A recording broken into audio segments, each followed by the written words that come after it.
On the kitchen table after dinner and singing him Yiddish lullabies, beautiful Yiddish songs. Joey was the joker of the family. His sharp wit turned out to be his ticket out of South Philly. At age 15, he drops out of high school and takes his show on the road. Good evening, everyone. Sandy Hackett, son of comedian Buddy Hackett, grew up amongst showbiz folk and heard the stories about Joey's long and accomplished career. Joey Bishop was a lifelong friend of my father's. They were both comedians. They were both celebrities. They were both stars. And Joey was probably there when I was born. We lived next door to each other. Joey was always Uncle Joey to me. And he got his break, working in clubs and grinding it out like most performers. And then he got, I think Sinatra saw him somewhere and gave him a shot, and then used him when they went to Las Vegas for the Rat Pack to be the comic host. Peter Lawford, Sammy Davis Jr., Frank Sinatra, Joey Bishop, and Dean Martin were the infamous Rat Pack, a gang of friends and performers who thrived on fame, money, and an endless supply of adoring women. But Joey was always the quiet one. They called him the Mouse in the Rat Pack. They called him the Frown Prince of Comedy. His stand-up was very sedate and deadpan. He'd look at you straight in the eye and just hit you with a zinger. These are some of the questions we've gotten from the audience. Are you married or single? I'm single. But I've given a lot of thought to marriage. That's why I'm single. Joey, Joey, Joey. Son of a gun. Son of a gun. I do a great Joey Bishop. Some other time in the past, I would have just come on there with this. Joey hosted The Tonight Show for Johnny Carson. He did more hosting than anybody, including Jay Leno and Joan Rivers. He was the guy that Johnny always turned to fill in for him.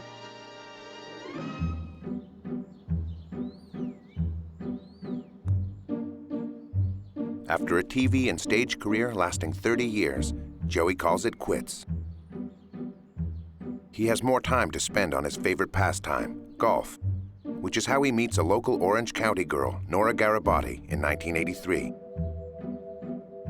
I was 16 and a half, and I had been playing golf since I was 6 or 7 years of age, and participated in the junior golf program and competed in various events in Southern California. So I took golf pretty seriously. Initially, when we played golf a few times together, I believed he was very funny and clever and warm and caring, and I couldn't help but notice how handsome he was. A year later, despite the almost 50-year age difference, Nora and Joey become lovers. Joey was my first love, my first boyfriend. The first time Joey and I kissed, I was roughly 17 and a half to 18 years of age, and I believe Joey must have been 67 and a half or so. And I no longer thought of the age, I just thought of what a wonderful, warm, loving, caring, intelligent, funny human being that he was.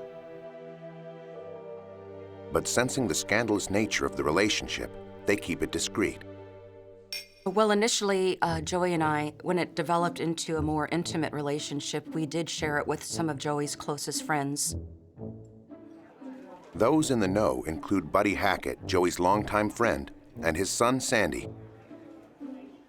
The age difference didn't surprise me at all. I wasn't really aware of it. That's who he was with. Being in Las Vegas when I was in my teens and my 20s, I saw everything. Everybody was with everybody, the classic, older guy, young girl. Every comic did a joke, said, this is my daughter. Yeah, right. At first, Joey allows Nora to believe he's a single man.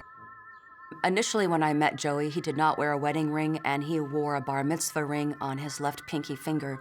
So I had no idea that he was married. A year into the affair, Nora discovers the truth. Joey's been married for more than 40 years. He mentioned to me that he and his wife were going to Los Angeles to spend time with his grandchildren during the holiday season. And then I realized he was married, and I was very upset. Wife?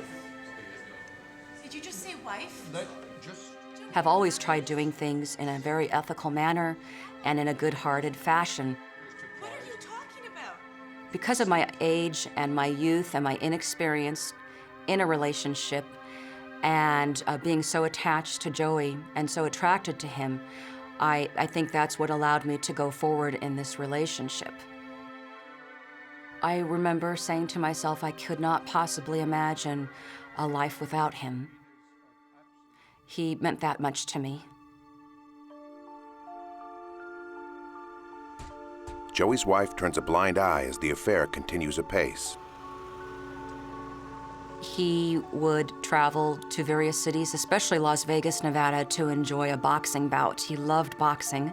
Sometimes our outings consisted of golf. Sometimes we just got away just so we could spend time and be together. My first vision of Nora, I just remember she was with Joe, and I remember Sylvia also. And then at one point there was no more Sylvia and Joey was with Nora. Joey always told me that he did not have a close relationship with his wife. There was bickering going on and he was very lonely.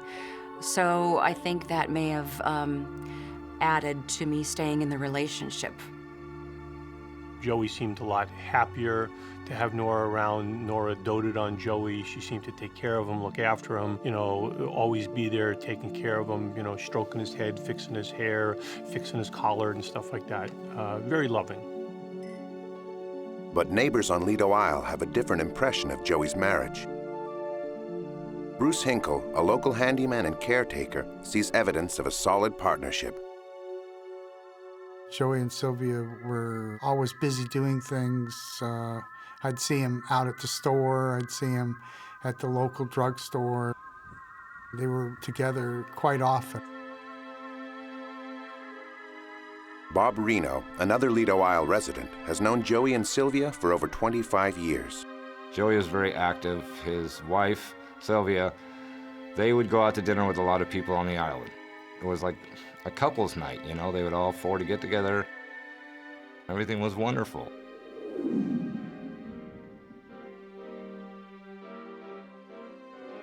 Joey met Sylvia in 1940 after one of his nightclub appearances. They married and had one son, Larry.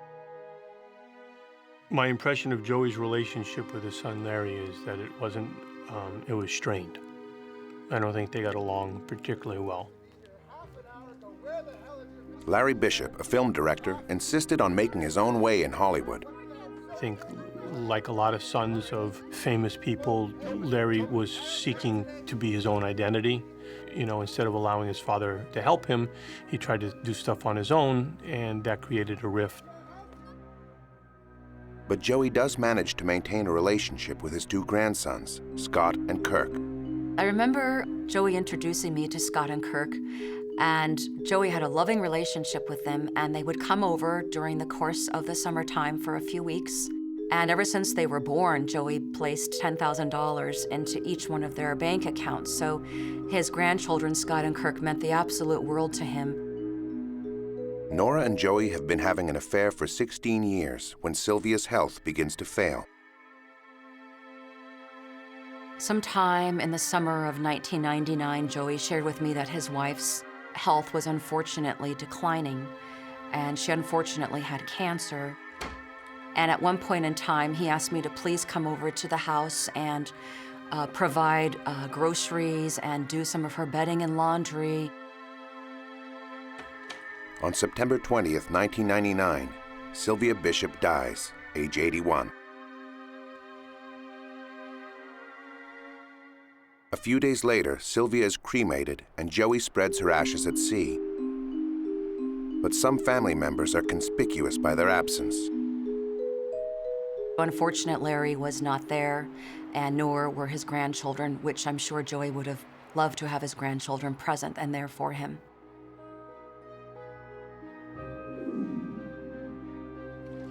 Larry and the grandsons are now the only remaining heirs to Joey's $8 million estate. But Joey's young lover is about to take a central place in his life and his financial affairs. When I moved in with Joey, he was roughly 81 years old, and I must have been around 32. And the scent of scandal starts to drift across Lido Isle. She was starting to get an idea. an idea of trying to go after some money in his life.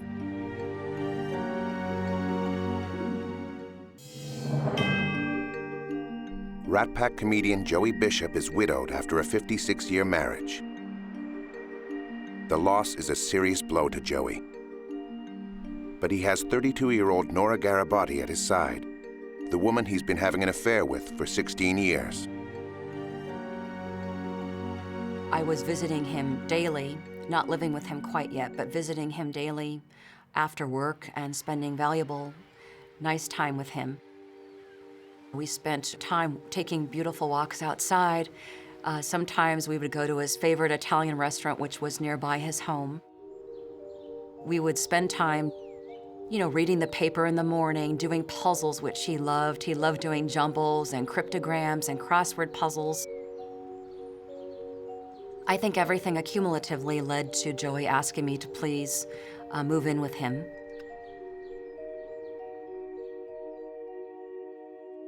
But the Lido Isle neighbors have a very different picture of Nora and Joey's relationship.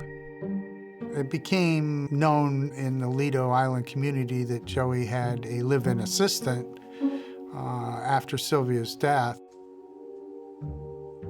Lynn Beaumont lives next door and sees what she believes is a purely professional relationship.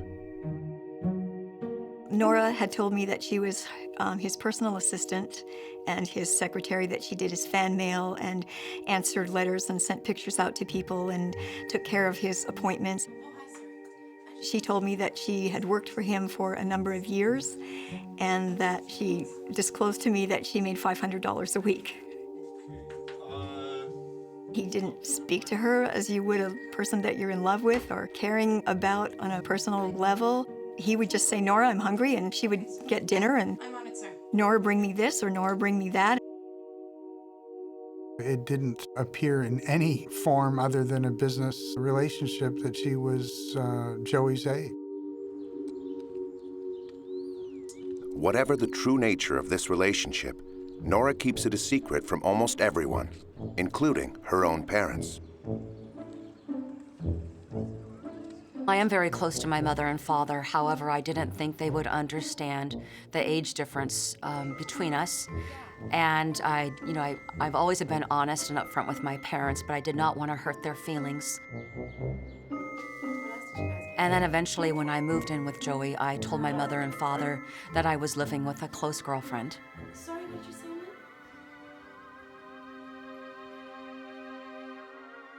The romance never ended, and our love for one another and our relationship never changed. In February of 2002, Joey asked me to marry him.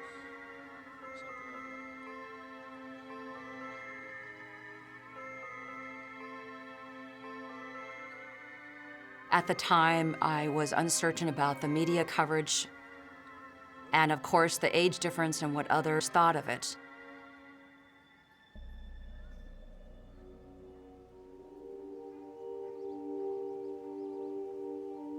I should have actually followed my heart and married him. I regret that to this day.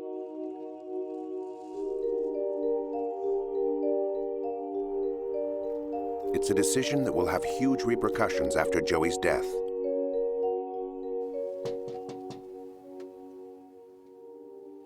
As Joey gets older and more frail, more and more he seeks the company of his rabbi, Reuven Mintz.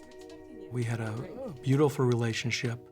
In addition to that I was his rabbi, we had a very, very close personal relationship. He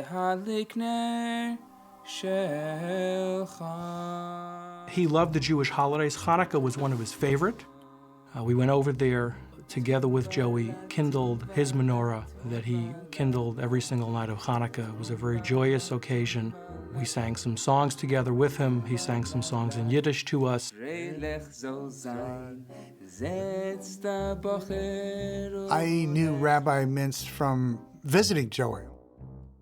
He was very important to Joey's life and participated in Joey's faithfulness. Joey was there. That's how Jewish he was. It was Joey Bishop. It was very important to him.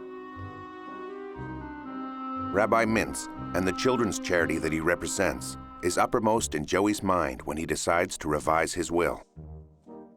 On several occasions, almost every occasion, I would say, he said, the bulk of my estate is to go to this foundation. And I said, Joey, that's a very worthy cause. And then he showed me a big book that was on the coffee table in the living room and said, these are all of the things about Shabbat. Sometimes you should look through it.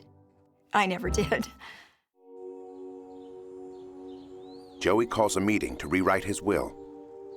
He gathers all of his closest advisors. The lawyer, Ed Hookstratton, financial advisor, Miles Himes, the rabbi, Reuven Mintz. And there's a fourth man, a man who would become an important and controversial presence in the final years of Joey's life, James Chemo McCormick. Lawyers, friends, his lover, and a rabbi, all of them have a stake in Joey Bishop's estate. And as Joey gets older and more confused, he will become increasingly vulnerable to outside influence. He was pretty far along in regards to the dementia, without question.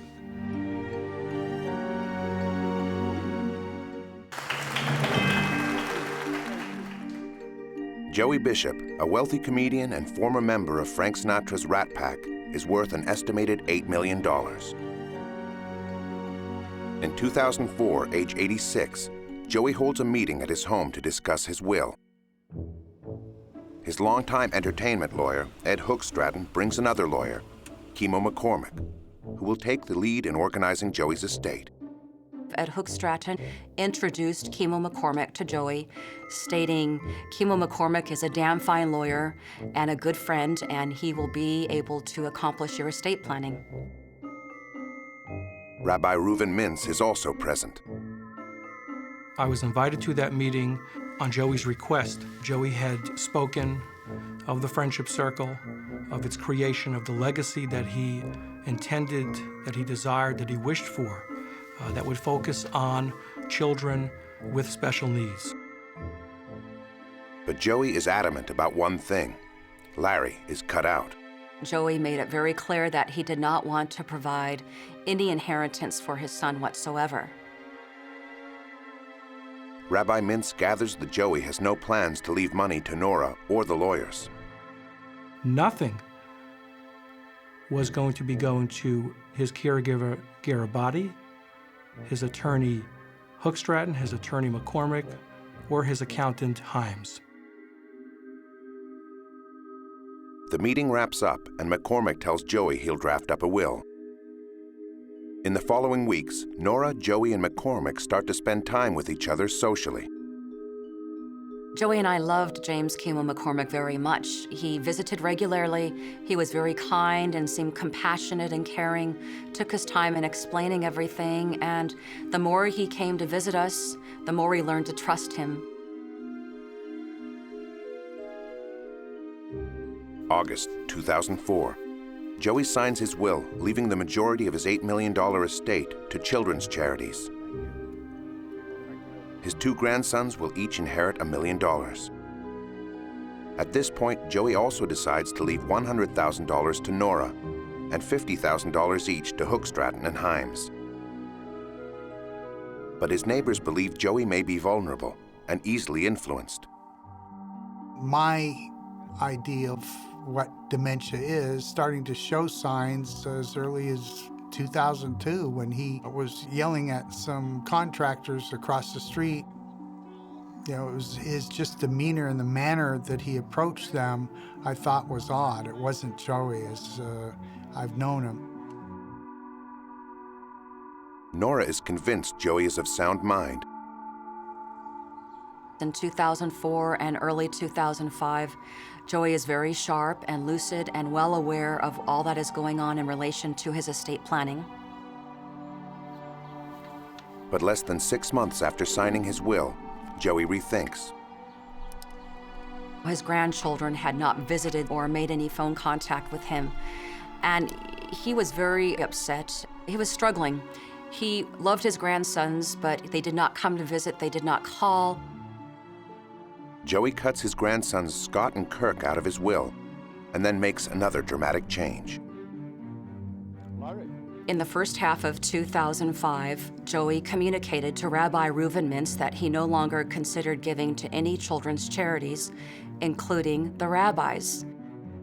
Why does he abandon an organization that seems so close to his heart? Mintz says he's not even told about the change. In September of 2004, Joey had told me he had executed and signed the will and everything was set in place and taken care of. The rabbi's visits decreased significantly, and I still remember Joey telling me, "I wonder what happened to the rabbi." And then Rabbi Reuven Mintz's visit stopped altogether, and Joey said, "I am very disappointed in the rabbi's behavior and believed he was only interested in money." We never had a falling out. We had a beautiful relationship, as many can attest to. Rabbi Mintz insists that Nora is the one who kept him away from Joey. Nora Garibati, the caregiver, began not to allow me into the home. When I called for Joey, she would not give the phone to Joey. She took total control of Joey's home. The rabbi's lawyer, Robert Weinberg, becomes suspicious of the dramatic changes in Joey's estate planning. There's a radical alteration. Now the money, instead of going in bulk to children's charities, goes to his caretaker, Nora Garibati, his lawyer, Ed Hookstratton, and his accountant, Miles Himes. So, to a great extent, the money guys get the money. Excluded now is the beloved charity, the close friend and confidant rabbi, and the grandchildren. Unusual, I would say. Nora's share now increases to 50% of the estate. Hookstratton will get 40% and Himes 10%. On March 19, 2005, Joey signs his revised will. He also wants to make McCormick a beneficiary, but legally the lawyer drafting the will is not allowed to inherit. McCormick suggests that Joey should simply state his intentions in a handwritten note. James Kimo McCormick could not be a recipient of a gift because it was unethical and unlawful. He suddenly was now telling him to write a note to circumvent the whole idea. And I remember something in the back of my mind saying, this doesn't sound quite right, but I remained quiet. I actually regret not standing up and stating, Joey, something doesn't sound right here, we should get it checked out.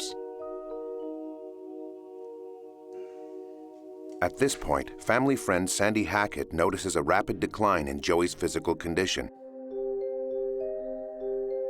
You could see he was frail, he was slow. He wasn't the young, strong guy I knew. I mean, when I was, I think, probably 15 or 16, Joey taught me to box. I'd come up to his house, we'd go work out in his garage, and we'd hit the bag and the speed bag, and then one day he said we're gonna put on gloves and hit each other.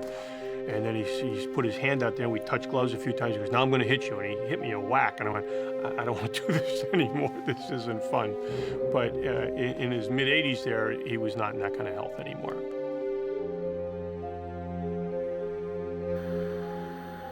It's not just Joey's physical condition, his mental condition is also fast declining. It puts into question whether Joey can make rational decisions concerning his last will and testament. Now, anybody who's looking for the truth here can find no source more reliable and trustworthy than a statement made to a neurologist by Joey's caregiver, Nora Garibati. Can't remember grandsons' names. For the last several weeks, he's been asking if his brothers and sisters are alive. Got confused the other day and thought someone had told him that his son had passed away. Raises some questions. Questions that will lead to suspicion, anger, and some serious accusations. She's as angry as can be, and she said, you are no longer allowed to see Joey.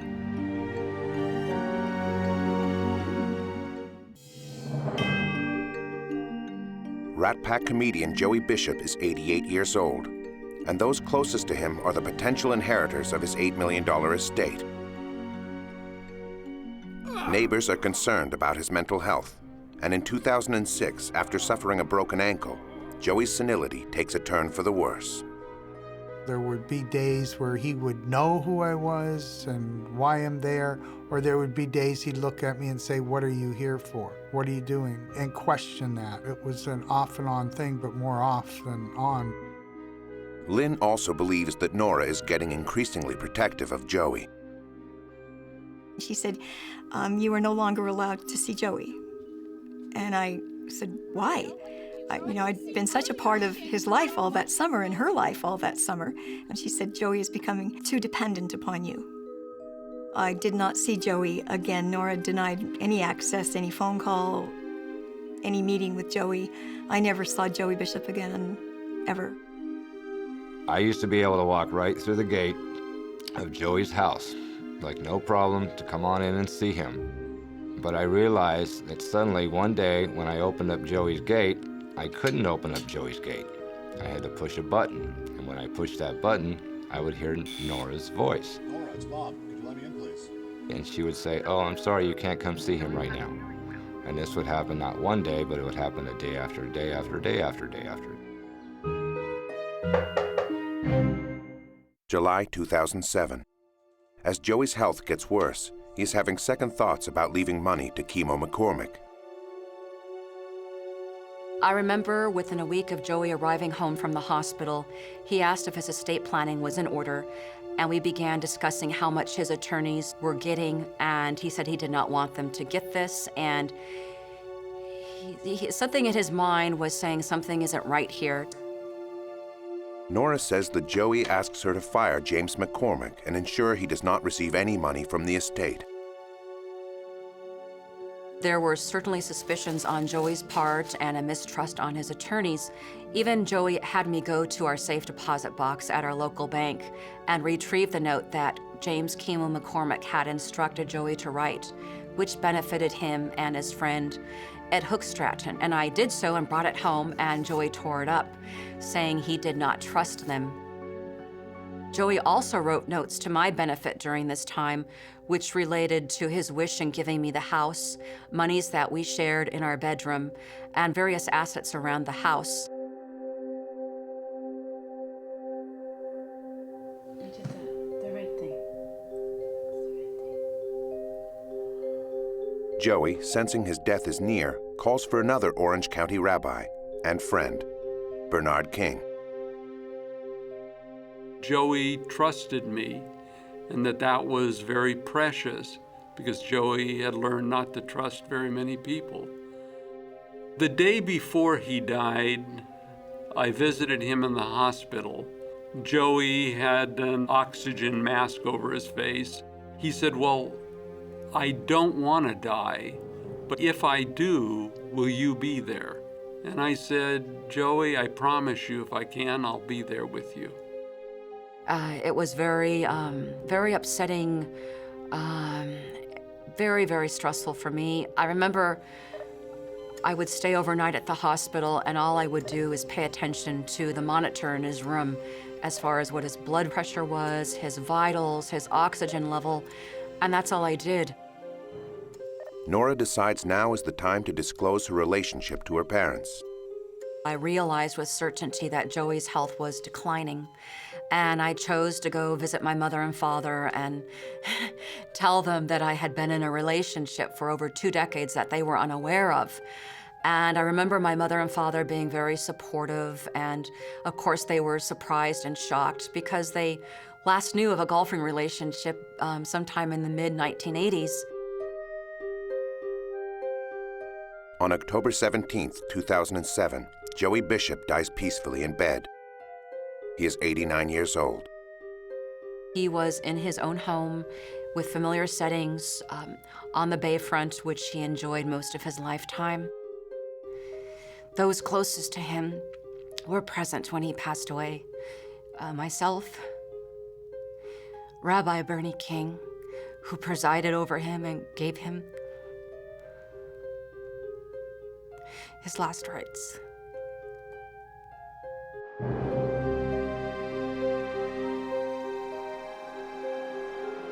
Joey is cremated and his ashes cast into the Pacific Ocean.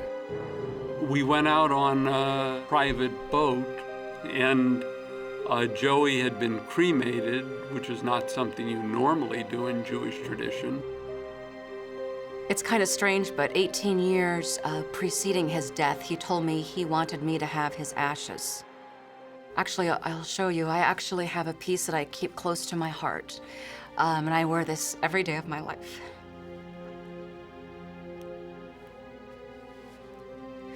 And these are his ashes.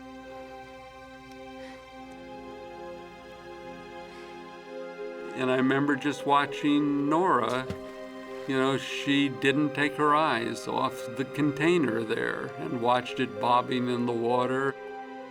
She was definitely lost in her thoughts, and I think she loved him very much. The Lido Isle neighbors are not invited to Joey's funeral. I can't really name a person that was invited to Joey's funeral, which was quite disturbing for a lot of folks, including myself. You couldn't even contact her because she would kind of like hide from you instead. She had a lot planned. She seemed like a somewhat smart gal. She had this all planned in her mind from the way it's turning out now. Joey's estate is estimated to be worth $8 million. Nora is due to inherit half, and a handwritten note says she is also to get the valuable Lido Isle house. But the note turns out to have no legal value whatsoever. I continued living in our home for 1 year after Joey's death. Then I started having some issues with James Kemal McCormick, whereas his treatment of me changed significantly. McCormick promptly orders Nora to move out of Joey's Lido Isle home. He told me Joey was dead. He didn't care about his wishes. All I was merely was a subordinate, a tenant, and all kinds of things that were going to happen that I was unaware of. And it was very upsetting to me to have had to go through this upsetting moment after Joey's death. And it made me realize that James Kemal McCormick was not, in fact, a friend. Nora hires her own lawyer and sues them all. The reason I had sued the 2 attorneys and the accountant was to preserve Joey's wishes, and I wasn't about to sit back and allow others to take advantage of Joey's estate. But neighbor and friend Lynn Beaumont has another theory. I hate to use the word conspiracy, but I think there was a conspiracy that they were going to take hold of Joey's estate, divide it their number of ways, 4 or 5 ways or whatever, amongst themselves. And when Nora was told that she couldn't live on Lido Island and live in the house, she got very angry and turned on the very people that she was plotting with. Nora will have to prove she was Joey's sweetheart and not his caregiver. Otherwise, she is legally barred from inheriting a dime of Joey's estate. Ed Gregory Hookstratton and Miles Himes painted me to be Joey's caregiver and that I had committed elder abuse.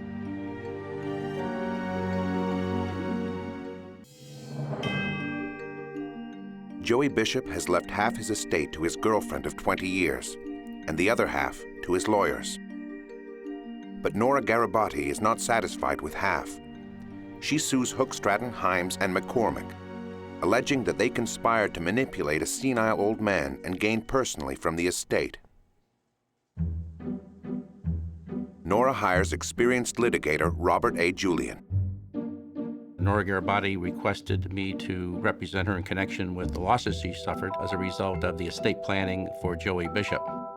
We had a case essentially of he said, she said. Nora Garibaldi explained that, in her view, she believed Kemal McCormick was the one who put Joey Bishop up to giving 50% of his estate to the lawyers, and Kemal McCormick said that's not how it happened.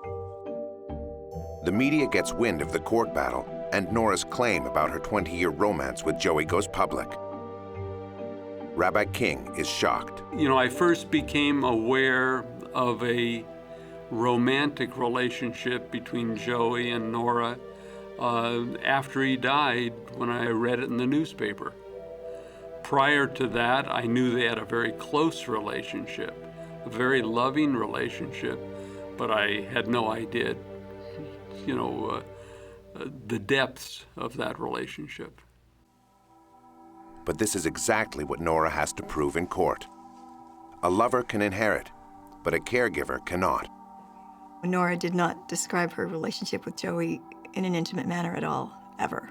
To even conjure up the ideal that he had a romantic feeling for Nora was the most absurd of notions that I could imagine. And I can't believe anybody would ever believe anything different that knew Nora and Joey. Ed Gregory Hookstratton and Miles Himes painted me to be Joey's caregiver, and that I had committed elder abuse. And I found the claim to be completely and totally outrageous. Nora calls witnesses to testify on her behalf. Some of Joey's physicians that were involved in his life said I was a wonderful person. In fact, his neurologist even thought that there was a loving relationship between us and that I was not, in fact, the caregiver. McCormick's credibility is shaken when, during deposition, he reveals an extraordinary fact. McCormick, in 30 years of practicing law as a mergers and acquisition lawyer, had never drafted a single trust instrument or will in his life for a client. Nora and her lawyer twist the knife. They accuse the lawyers of attempting to illegally siphon off money from the Joey Bishop estate. McCormick had structured the transactions with Hookstratton and Himes solely in order to get the transfer back to McCormick in what we allege to be a kickback. I never heard of an attorney manipulating an individual's estate to benefit themselves. It is highly unethical, in my opinion, and unconscionable as well. The legal proceedings last for almost a year. Finally, both sides agree to settle. The terms of the settlement will forever remain a closely guarded secret. But financially, Nora is the big winner. She walks away with several $1 million. My goal was to preserve Joey's wishes, which were to give me the majority of his estate. Also, another goal of mine was to reveal what James Kimo McCormick had done. And between me and my attorney, we successfully embarked on that. In 2008, the Joey Bishop estate is settled. But no one has told Rabbi Mintz.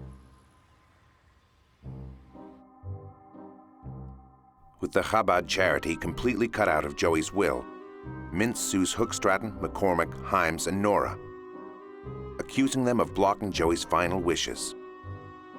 Joey's intention was to leave this to Chabad for the creation of the Friendship Circle that would be dedicated to children with special needs of all races and religions.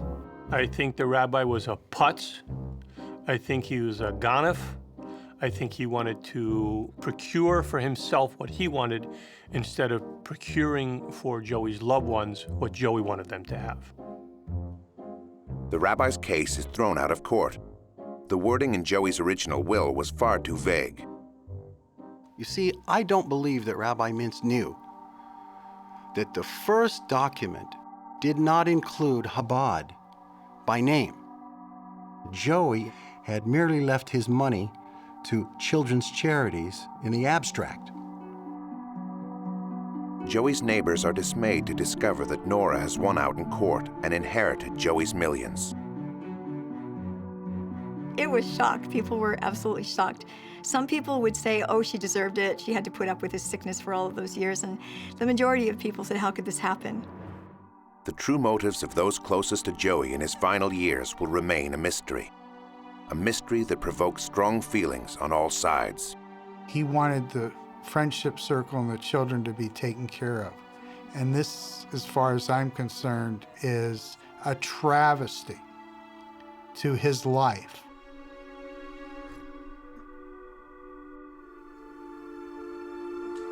She should have gotten more. Nora Garibaldi should have gotten everything Joey ever intended. You know, anybody that got another piece, they didn't deserve. She was there for a long time, and from everything I saw and was part of, Joey loved her very much and wanted her to have everything he could give her.